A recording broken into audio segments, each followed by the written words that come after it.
नमस्कार। कनेक्ट नाउको यो विशेष श्रृङ्खलामा तपाईँ सम्पूर्णलाई स्वागत छ। म देवराज कणेल। कनेक्ट नाउ भन्ने बित्तिकै हामीले सबैलाई समेट्ने गर्छौँ। शिक्षा, साहित्य, मनोरञ्जन अनि गीत सङ्गीत र सूचना हाम्रो प्राथमिकता रहने गर्छ। हामीले प्रवासमा रहँदाखेरि हामीले गर्ने प्रयासहरूबाट धेरैजनालाई सूचना र साहित्यको कुरा, मनोरञ्जनको कुरा साथसाथै विज्ञान प्रविधि अनि विद्यार्थीहरूलाई भिजा र महत्त्वपूर्ण जानकारीको विषयमा जहिलेसुकै आवाज दिँदै आइरहेका छौँ। कनेक्ट नाउ तपाईँकै कार्यक्रम हो। तपाईँ पनि अहिले हामीसँग कनेक्ट हुन सक्नुहुनेछ। आजको यो विशेष श्रृङ्खला अलिकति विशेष रहेको छ। म एकदमै खुसी छु। मेरो दायाँ बायाँ विशेष अतिथि रहनुभएको छ। दायाँ रहनुभएको छ अर्जुन सापकोटा, प्रिय गायक अर्जुन सापकोटा।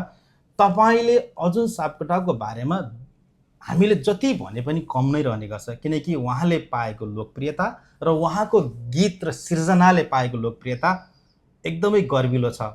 ट्रेन्डिङमा लामो समयसम्म ट्रेन्डिङमा रहेर सबैको मनमुटु जितिसक्नुभएका युवा हँसिलो प्रिय गायक। उहाँको गीत सिर्जना सँगसँगै उहाँले गीत गाउँदै गर्दा स्टेजमा दिएका प्रस्तुतिहरू अत्यन्तै युवा पिँढीको बिचमा मन जितेर लगेको छ। झलीको नाम नै काफी छ। मलाई प्रश्न बारम्बार लाग्ने गर्छ कि अब उहाँको त्यो ब्रान्डलाई आफैले बिट गर्नलाई के गर्नुपर्छ, कस्तो सिर्जना गर्नुपर्छ। देब्रे साइडमा हुनुहुन्छ प्रोसेस पाण्डे, युवा भाइ, एकदमै सानो उमेरमा ठुलो जित हासिल गरिसक्नु भएको छ। इन्टरनेसनल सिङ्गिङ रियालिटी द भोइसको सिजन 6 को विनर हुनुहुन्छ। भाइ प्रोसेस पाण्डेको लागि चाहिँ मलाई लाग्छ हजार जिब्रो भएका नागले पनि भाइको खुबी, भाइको प्रतिभाको लागि चाहिँ बयान गरेर पनि साध्य छैन। सामान्य रूपमा जानकारी दिनुपर्दा त्यस्तो इन्टरनेसनल सिङ्गिङ रियालिटीमा आफू दृष्टिबिन भएर पनि त्यो विन गर्नु भनेको हामी सबैको लागि एउटा गर्व गर्ने नाम हो। यो गर्व गर्ने नाम, भाइले पाएको सफलता यो धेरै युवाहरूको लागि मोटिभेसन पनि हुनसक्छ। मैले यो भन्दै गर्दा भाइले अझै जीवनमा अझै प्रगति गर्नुहोस् र यस्ता चिजहरूले अरू धेरैलाई पनि अझै ऊर्जा दियोस् भन्ने जस्तो लाग्छ। म सुरुवात गर्न चाहन्छु अर्जुन सापकोटा। अर्जुनजी, कनेक्ट नाउको यो विशेष श्रृङ्खलामा तपाईँलाई स्वागत छ। धेरै धेरै धन्यवाद छ यो कनेक्ट नाउ प्रोग्राम हेरेर बस्नुहुने सबैजनालाई र थ्याङ्क यू देवराज दाइ। मलाई एकदमै जिज्ञासा लाग्छ कि तपाईँको सिर्जना त उत्कृष्ट रहने नै गर्छ। तपाईँको प्रस्तुति, मलाई यो गीत सङ्गीतको समग्रमा तपाईँ कहिलेदेखि तपाईँले आफूलाई मलाई जान्छु जस्तो लाग्यो र अहिले तपाईँले पाएको सफलता पाउँछु जस्तो लागेको थियो। अब सर्वप्रथम त यो मलाई धेरै सोधिने प्रश्न हो र मैले धेरै ठाउँमा उत्तर दिँदै आइरहेको पनि हो। म यो गीत सङ्गीतमा लागेको 10 वर्ष नै हुन लाग्यो होला, भइ पनि सक्यो। युट्युबमै तपाईँहरूले मेरो 10 वर्ष अगाडिका गीतहरू पनि हेर्न सक्नुहुन्छ। मलाई युट्युबमा 10 वर्ष अगाडिबाट देख्न सक्छ। त्यो अगाडि पनि मैले गीतहरू गाएर मेरो युट्युबहरूमा हालिरहेको हुन्थेँ र मेरो फ्यामिली ब्याकग्राउन्ड अनि सबैजना म्युजिकमै हुनुभएको भए पनि मलाई अझ यो चिजमा बढी इन्ट्रेस्ट आयो, किनभने मलाई मेरो बाबाहरूले गीत गाउने, मम्मीहरूले पनि स्टिल गीतहरू गाउन जान्नुहुन्छ, अङ्कलहरूले गीत म्युजिक इन्डस्ट्रीमै हुनुहुन्छ अङ्कलहरू। अनि सुरुमा उहाँहरू त्यो घरमा जस्तो इन्भाइरोमेन्ट बन्छ, घरमा जस्तो हुर्काइ हुन्छ, जस्तो स्कुलिङ हुन्छ, बच्चा त्यस्तै बन्छ भने जस्तै म एउटा चाहिँ गीत सङ्गीतको माहौलमा हुर्किएको बच्चा हो। त्यो भएर पनि मलाई गीत सङ्गीत आफ्नो लाग्छ अनि प्यारो लाग्छ, आफ्नै परिवार जस्तो लाग्छ, आफूलाई एकदम मनपर्ने चिज हो। त्यही भएर यो चिज गर्न मलाई काम पनि काम जस्तो लाग्दैन, खेले जस्तो रमाए जस्तो लाग्छ। त्यही भएर म एभ्री टाइम म्युजिकसँगै हुन्छु। त्यसले गर्दा पनि अहिले सबैजनाको माया पाएको जस्तो पनि लाग्छ मलाई। यो पारिवारिक वातावरण मात्रै हो कि तपाईँको साधना पनि यत्तिकै महत्त्वपूर्ण हुन्छ? भने नि अब हुर्काइ त त्यो भन्छ नि बिरुवा अथवा सानो बच्चालाई जसरी हुर्कायो त्यो त्यसरी नै हुर्किन्छ। बिस्तारै जाँदै गर्दाखेरि मलाई पनि के बन्छस् त भने कसैले प्रश्न गरेको मलाई राम्रो आर्टिस्ट बन्न मन छ भन्ने मलाई बच्चैदेखि हुन्थ्यो, जुन बाबा आमाको यो चिज पनि सपोर्ट भयो। त्यसले गर्दाखेरिमा अनि आफूले मन लागेको काम गर्न पाउँदा त झन् ध्यान दिएर नै गरिने भयो। त्यसले गर्दाखेरिमा यो चिज अब साधना त हुनु नै पर्यो, लगाव हुनु नै पर्यो। अनि त्यसले गर्दै जाँदाखेरिमा अहिले चलिरहेको ट्रेन्ड के छ त्यतातिर म स्टडी गर्न थालेँ अनि आफूले सिर्जना गर्न थालेँ र अब बिस्तारै दर्शकहरूलाई र आफ्नो जेनेरेसनलाई कस्तो खालको गीत सुनाउनुपर्छ भन्ने आफैलाई पनि बिस्तारै ज्ञान हुँदै गयो र कामहरू गर्दै जाँदा सबैजनाले मन पराइदिनु भयो। तपाईँको दर्जनौँ गीतहरू अत्यन्तै पपुलर छन्। डाँडेको टुनी लगायतका लोक मौलिक गीतहरू, लोकगीतहरू, लोकलयका गीतहरू अत्यन्तै पपुलर छन्। तपाईँलाई यो ट्रेन्डिङमै पर्ने खालको यो बन्दाखेरिको अनुभव सेयर गरौँ न। तपाईँ ट्रेन्डिङको नम्बर 1 मा पर्नु भएको थियो युट्युबमा, होइन? हजुर। मैले युट्युबको ट्रेन्डिङ वान त धेरै नै खाएको छु है। मैले गरेको कामहरू मेरो युट्युबमा आएका गीतहरूमा जस्तै अब बस्यो अलग्गै गीत मेरो करोड क्लबमा रहेको गीत हो, त्यो ट्रेन्डिङ वानमै आएको गीत हो। मेरो आफ्नो दुःख साटौँला भन्ने गीत ट्रेन्डिङ वानको गीत हो। अब झलीको गीत गर्ने बेलामा चाहिँ युट्युबमा ट्रेन्डिङ भन्ने अप्सन हट्यो, तर नेपालमै सबैजनाले नेपालमा मात्रै नभएर नेपाली मनमा ट्रेन्डिङमा बसेको गीत हो है। अनि त्यसले गर्दाखेरिमा चाहिँ अब खुसी त लाग्छ नै, खुसी सँगसँगै जिम्मेवारी पनि थपियो। अझै योभन्दा मैले राम्रो गर्नुपर्छ, लोकसङ्गीतमा अझै राम्रो गर्नुपर्छ। अब त झन् अरू प्रेसर पर्यो मलाई त, अब त मैले झन् राम्रो गर्नुपर्छ। मैले बोल्ने कुराहरूमा, मैले गाउने कुराहरूमा, मैले सिर्जना गर्ने कुराहरूमा अझै योभन्दा अझै गरुङको सिर्जनाहरू प्रस्तुत गर्नुपर्छ भन्ने चाहिँ मलाई त्यो आयो। त्यसपछि चाहिँ मलाई अहिले पनि कस्तो लाग्छ भने प्रोग्रामहरूमा हिँड्दाखेरिमा सबैजनाले गरेको माया देख्दाखेरिमा यो माया सधैँ मैले पाइरहनुपर्छ, मैले काम अझै मेहनतसँग गर्नुपर्छ भन्ने लाग्छ। अब ट्रेन्डिङको चाहिँ ऊ लिँदाखेरिमा चाहिँ मजा लाग्छ, जति बेलै मोबाइल हेरिरहँ जस्तो लाग्छ। ओहो तपाईँको त्यो लोकप्रियता र तपाईँको उसको बारेमा अझै आउनेछौँ। प्रोसेसजी नमस्ते। तपाईँको पहिलोपटक अस्ट्रेलिया भ्रमण हजुर कस्तो लागिरहेछ? सर्वप्रथम त कनेक्ट नाउ हेरेर बसिरहनु भएका सम्पूर्ण मेरा तमाम भगवान रूपी दर्शकहरूमा म प्रोसेस पाण्डेको नमस्कार। मेरो पहिलोचोटि अस्ट्रेलिया टुर रहेको छ। यसको लागि म सुरुमा सम्झिनुपर्ने हुन्छ द भोइस अफ नेपालको होल टिमलाई, जसले मलाई यो स्थान दिएर यहाँसम्म ल्याइदियो। उहाँहरूकै कारणले म आज अस्ट्रेलिया घुम्न आउन पाएको छु, साथमा आफ्नो जन्मदिने बाबालाई पनि लिएर आउन पाएको छु। यो कुरामा चाहिँ एकदम गर्व लाग्छ मलाई।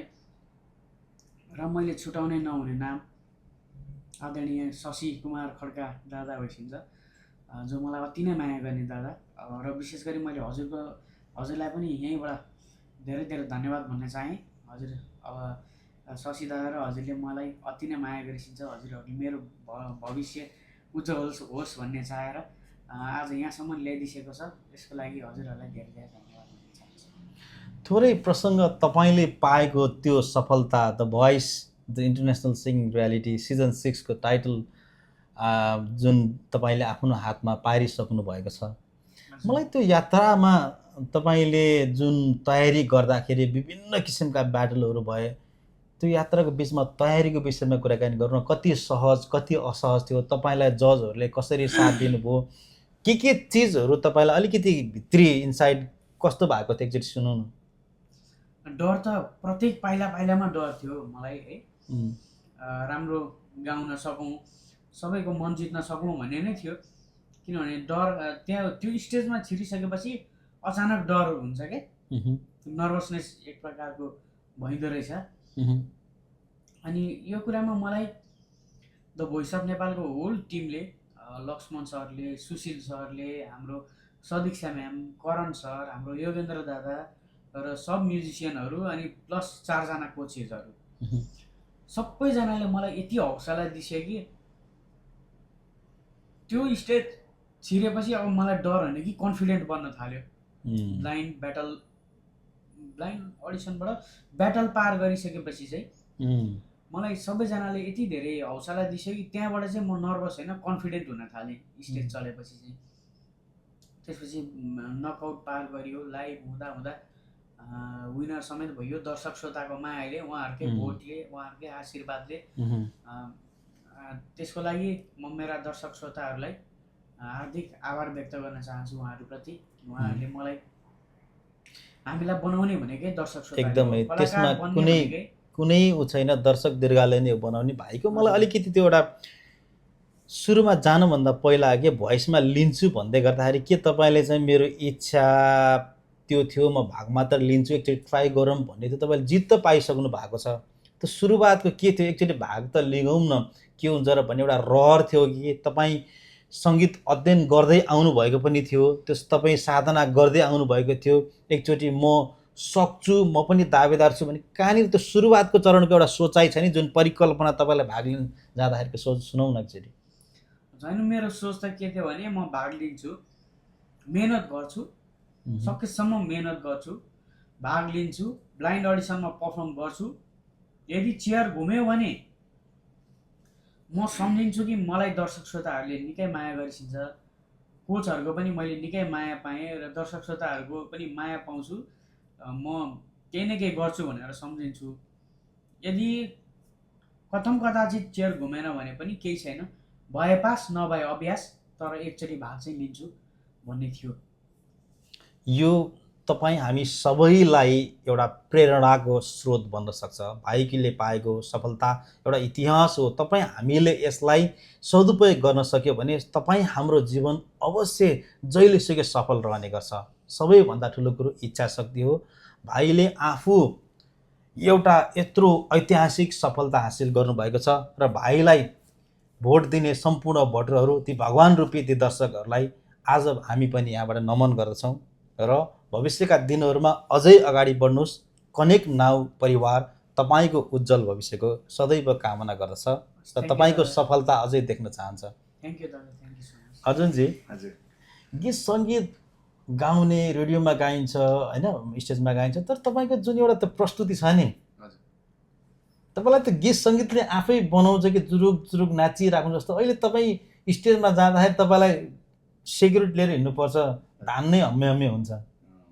यस्तो रहेछ, त्यो स्टेजमा पुग्दाखेरिमा त्यो लेभलको इनर्जी आउनुको कारण, त्यो लेभलको आफूमा हाउभाउहरू आउनुको कारण भनेको त्यो दर्शकहरूको माया हो कि। जस्तै दर्शकहरूले त्यो घरमा धेरै माया पायो भने बच्चा फुरुङ्ग हुन्छ नि, ठ्याक्कै स्टेजमा हामी फुरुङ्ग भएर आफूले आफ्नो गीतहरू दर्शकहरूलाई सुनाउन पाउँदा आफू एक भाग्यमानी भइहाल्यो, त्यहाँ खुसी हुने अवस्था छँदैछ। र सँगसँगै साथमै दर्शकहरू सँगसँगै आफूले बनाएको गीतहरू, आफ्नो सिर्जनाहरू उहाँहरूले पनि सँगै आफूसँगै स्वरमा स्वर मिलाएर गाउँदाखेरिमा त्यो लेभलको इनर्जी त्यो बुस्ट हुन्छ कि उहाँहरूको अडियन्सको त्यो चेयर अपले गर्दाखेरिमा। अनि त्यो हाउभाउ, अनि फेरि प्रस्तुतिकरण पनि हो। मान्छेहरूको आफ्नो आर्टिस्टको आफ्नो प्रस्तुत गर्ने शैली हुन्छ, त्यसमध्ये त्यो मेरो आफ्नो शैली हो। म त्यसरी नाच्ने, म त्यसरी उफ्रिने, म त्यसरी बोल्नु भनेको त्यो मेरो आफ्नो शैली हो। त्यो हामी अचम्मित पर्ने गर्छौँ। अर्जुन सापकोटा जहाँ जहाँ स्टेजमा जानुहुन्छ, हजारौँ दर्शकबाट एकदमै धेरै त्यो फ्यानहरूको चाहिँ जुन किसिमको एक्साइटमेन्ट, जुन किसिमको त्यो इन्गेजमेन्ट पाउँछौँ। एउटा कलाकारले योभन्दा ठुलो अरू के चाहन्छ। कनेक्ट नाउ तपाईँ अहिले हेर्दै हुनुहुन्छ, म देवराज रहेको छु। हामीले कनेक्ट नाउबाट धेरै यस्तै कहिले मनोरञ्जनका कुरा, कहिले साहित्यका कुरा गर्छौँ, कहिले विकास र प्रविधिको कुराहरू गर्छौँ, जुन तपाईँको हाम्रो जीवनमा हरेक रसहरूको आवश्यकता पर्ने गर्छ। कहिले करुण रसका कुरा गर्छौँ, कहिले भने हामी सूचना र प्रविधिको कुराकानी गर्छौँ र विद्यार्थी इन्टरनेसनल स्टुडेन्टहरूलाई चाहिने इन्फर्मेसनको बारेमा पनि कुराकानी गर्ने गर्छौँ। आज यो कार्यक्रम विशेष बनाउन उपस्थित हुनुभएका तपाईँ द्वय स्रष्टा, जसको इतिहास अत्यन्त उज्यालो छ, जसले यति धेरै सफलताहरू पाइसक्नु भएको छ, तपाईँलाई आज कनेक्ट नाउमा हामीले पाउँदै गर्दा हामी एकदमै खुसी भएका छौँ। तपाईँ दुवैजनाको भविष्यको उज्जवल भविष्यको कामना गर्दै कनेक्ट नाउमा आइदिनु भएकोमा हामी एकदमै आभारी छौँ। हजुरहरूलाई पनि धेरै धन्यवाद छ। र कनेक्ट अस्ट्रेलियन एजुकेसनको टाइटल स्पोन्सरमा लागेको कनेक्ट नाउ कार्यक्रममा हामी यसरी आउन पाउनु र यसरी आफ्नो कुराहरू राख्नु पाउनु र देश बाहिर रहेर यो प्रदेशमा पनि हामी यसरी नेपालीपन, नेपाली मन यस्तो कुराहरू गर्न पाउनु हामी पनि भाग्यमानी छौँ। र थ्याङ्क यू सो मच यसको लागि। र अब हामी 7 तारिकको दिन चाहिँ झलीको भेट्नेछौँ, होलीको धेरै रङहरूसँग भेट्नेछौँ। झलीको तिम्रो याद अलीको हिमाल भन्ने चिजलाई 7 तारिक चाहिँ झलीको घरको याद अलीको हिमाल भनेर सँगै गाउनेछौँ। सँगै गाउँछ। Thank you so much. Connect नाउको आजको विशेष श्रृङ्खलाबाट म देवराज छुटिन्छु। तपाईँको समय शुभ रहोस्। नमस्ते।